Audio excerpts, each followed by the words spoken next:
வணக்கம்ப்பா.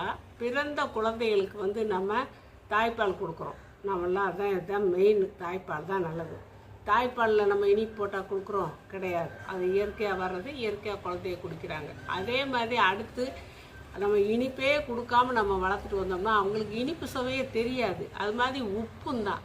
உப்பு நிறையா கொடுக்கக்கூடாது. நம்ம சாப்பிட்ற அளவு குழந்தைகளுக்கு கொடுக்கக்கூடாது. அவங்க அரை உப்பு கால் உப்பு கொடுத்தா போதும். அப்போ அவங்க அதை சாப்பிட்டு பழக்கம் பண்ணிக்கிடுவாங்க. அதனால் உப்புனாலேயோ சக்கரைனாலேயோ வர நோய்கள்லாம் பிற்காலத்தில் குழந்தைகளுக்கு வராது. ஆரோக்கியமாக இருப்பாங்க. நம்ம இனிப்பே கொடுக்காம நம்ம வளர்த்துக்கிட்டு வரோம்னு வச்சுக்கோங்க. இந்த பால் கொடுத்தா கூட, தேங்காய் பால் கொடுத்தா கூட அதில் உள்ள இனிப்பு போதும். நான் பசுபால் கொடுக்க வேணான்னு தான் சொல்லுவேன்.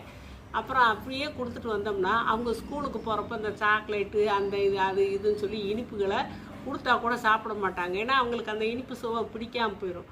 அதனால் பிறந்த குழந்தை சின்ன குழந்தைகளுக்கு நீங்களாக வம்ப இனிப்புகளை கொடுத்து பழக்காதீங்க.